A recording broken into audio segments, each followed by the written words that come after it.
Good morning, students. Today we are going to study Standard 5 English book, and this is the book.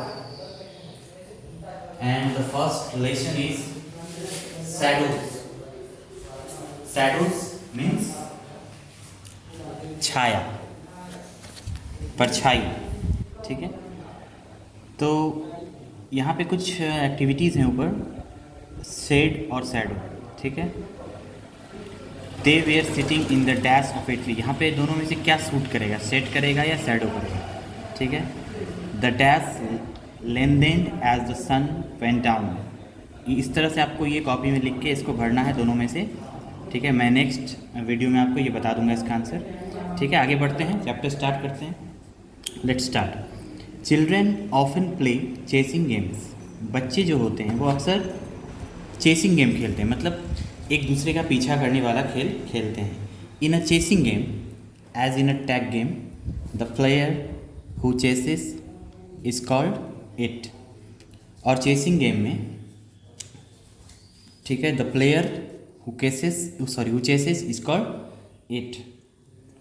और chases के game में, मतलब पीछा करने वाले जो खेल होता है जो बच्चे खेलते हैं, उसमें जो चेस करता है उसको इट कहा जाता है। ठीक है, he chases the others and tries to touch one of them. और वो दूसरों का पीछा करता है और उसको छूने की कोशिश करता है। The one he succeeds in touching becomes it. और जो किसी को छूने में सफल हो जाता है फिर वो इट बन जाता है। मतलब अब वो कहते हैं ना कि वो चोर बन गया। ठीक है, मतलब अब उसकी बारी होती है दूसरों को टच करने की। Who in turn tries to touch another player. ठीक है, वो दूसरों को अब टच करने की कोशिश करता है। ठीक है, children have chasing each others shadows. तो बच्चे जो हैं एक दूसरे के परछाइयों को छूने की कोशिश करते हैं। ठीक है, कभी कभी ऐसा भी होता है गेम, बच्चे एक दूसरे की परछाई को टच करने की कोशिश करते हैं। Shadow tag is one such game. तो शैडो टैग भी एक ऐसा ही गेम है।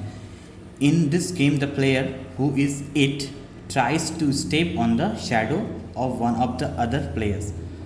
तो इस गेम में क्या होता है, जो प्लेयर होता है, जो इट मतलब वही जिसको हम लोग अपने लोकल लैंग्वेज में चोर कहते हैं, ये क्या करता है, ये कोशिश करता है to step on the shadow of one of the other player. ये दूसरे प्लेयर के परछाई को छूने की कोशिश करता है।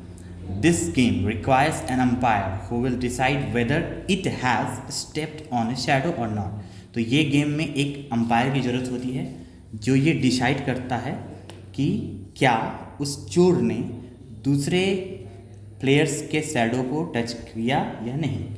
To play this game there must be light और सनशाइन। तो इस गेम को खेलने के लिए ज़रूरी क्या है, लाइट होना चाहिए या फिर सनलाइट की रोशनी होनी चाहिए, किसी भी तरह का लाइट होना चाहिए, बिकॉज लाइट में ही शैडो बनता है। ठीक है, you also need a big open space where players can run around without bumping in to things. तो इस गेम को खेलने के लिए हमें क्या चाहिए, एक ओपन खुला स्पेस चाहिए बड़ा, जहाँ पर कि प्लेयर्स दौड़ सके चारों तरफ बिना किसी चीज़ से टकराए। Have you ever played shadow tag with your friends. क्या आपने कभी खेला है इस तरह का गेम, शैडो टैग वाला, अपने दोस्तों के साथ। There is an another interesting shadow game. एक दूसरा भी इंटरेस्टिंग शैडो गेम है, we call it finger shadow. हम लोग इसे फिंगर शैडो कहते हैं। To play this game you need only your hands, a bright light and a clear wall. तो ऐसे गेम में, यानी कि फिंगर शैडो में क्या होता है, हमें सिर्फ अपने हाथों की ज़रूरत होती है, एक अच्छी खासी रोशनी की ज़रूरत होती है और एक साफ दीवार की ज़रूरत होती है। There is no need of an umpire. इसमें कोई अम्पायर की ज़रूरत नहीं है और ए पार्टनर या किसी पार्टनर की ज़रूरत नहीं है। You can play it alone by yourself. आप इसे अकेले भी खेल सकते हो। Hold up your hands with light shining behind them. तो आपको अपना हाथ लाइट के सामने में राइज करना है, उठाना है। ठीक है, try to make the shape of a bird flying और ऑफ ए डॉग और शीप। तो आपको अपने हाथों से कुछ आकृतियाँ बनानी है, चाहे वो किसी पक्षी, उड़ते हुए पक्षी की हो, या फिर किसी कुत्ते की हो, या फिर किसी भेड़ की हो। Look at this picture, it will show you how to do it. आप इस पिक्चर को देख सकते हो कैसे ये बच्चे अपने हाथ से आकृतियाँ बना रहे हैं। ठीक है, इजंट इट इंटरेस्टिंग। क्या ये इंटरेस्टिंग नहीं है, मनोरंजक है। Try and make some shapes of your own. तो आप भी कोशिश करो हाथ से कुछ शेप्स बनाने का। Now do you know what makes a shadow? अब आप बताइए कि आपको पता है कि शैडो कैसे बनता है, क्या चीज़ शैडो को बनाता है? There has to be light. तो लाइट, शैडो बनने के लिए सबसे पहला चीज़ जो ज़रूरत है वो है light. And there has to be something blocking the light. और उस लाइट को ब्लॉक करने के लिए कुछ चीज़ें होनी चाहिए जिससे कि शैडो फॉर्म हो सके। ठीक है। When you are outside during the day light comes from the sun. जब आप दिन के समय में घर से बाहर होते हो तो आप पे सूरज की रोशनी पड़ती है। If you block the sunlight you will see a shadow on the other side of you. तो जब आप पर सूरज की रोशनी पड़ती है तो आप सूरज की रोशनी को ब्लॉक करते हो और आप अपने अपोजिट साइड में अपने शैडो को देख सकते हो। Have you seen your shadow at different times of the day? क्या आप दिन के अलग अलग समय पे अपनी परछाइयों को देखते हो? Sometime it looks long and skinny. कभी कभी ये लंबा दिखता है, ठीक है, और बहुत ही पतला दिखता है। Eight other times it looks short and fat. और कभी कभी क्या होता है कि छोटा दिखता है लेकिन मोटा दिखता है। The size and shape of the shadow depends on where the sun is in the sky. तो ये जो छाया की जो आकृतियाँ हैं, विभिन्न आकृतियाँ, ये डिपेंड करती हैं सूरज पर कि सूरज उस समय आकाश में कहाँ है। If the sun is right overhead, अगर सूरज ठीक हमारे माथे के ऊपर हो, the shadow will be short and fat. तो हमारा जो परछाई होगा वो बिल्कुल छोटा होगा और मोटा होगा। When the sun is lower in the sky, और जब आकाश में सूरज का पोजीशन नीचे की तरफ हो तो the shadow will B long and skinny. तो हमारा जो शैडो होता है वो लंबा होगा और पतला होगा। ठीक है। Have you ever been frightened by strange shadow in your bedroom at night? क्या आपने कभी अपने बेडरूम में कुछ अजीब सी आकृति को देखकर आपको डर फील हुआ है? What did you find when you switched on the light?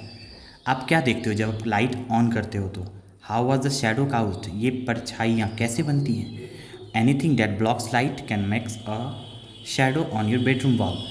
कोई भी चीज़ जब लाइट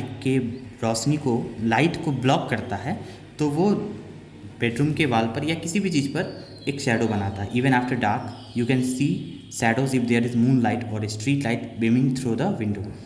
और अगर अंधेरा भी हो तो आप परछाइयों को देख सकते हैं एक चांदनी रात में, या फिर स्ट्रीट लाइट जो होती हैं उसमें आप खिड़की से किसी भी चीज़ की परछाइयों को देख सकते हैं। You can make your own shadows. आप अपनी भी परछाई बना सकते हो। Take a flashlight and shine it on small object. एक फ्लैश लाइट ले लो और किसी चीज़ पर इसको शाइन करके देखो। लुक पास्ट द ऑब्जेक्ट, और आप उस ऑब्जेक्ट के पीछे देखो। You will see it's shadow. आपको इसकी परछाई जरूर दिखेगी। ठीक है। तो यहाँ पे क्वेश्चन आंसर है, ये मैं नेक्स्ट वीडियो में आपको बताऊंगा। और ये टिक द करेक्ट ऑप्शन है। ये आपके पास अगर बुक अवेलेबल हो तो इसको आप कॉपी में बनाने की कोशिश करना। ठीक है। लेकिन जो मोस्ट इम्पॉर्टेंट बात है वो है इसके न्यू वर्ड्स को आपको रिमेंबर करना है। ठीक है। आज के लिए इतना ही, फिर मिलते हैं नेक्स्ट वीडियो में। Thank you.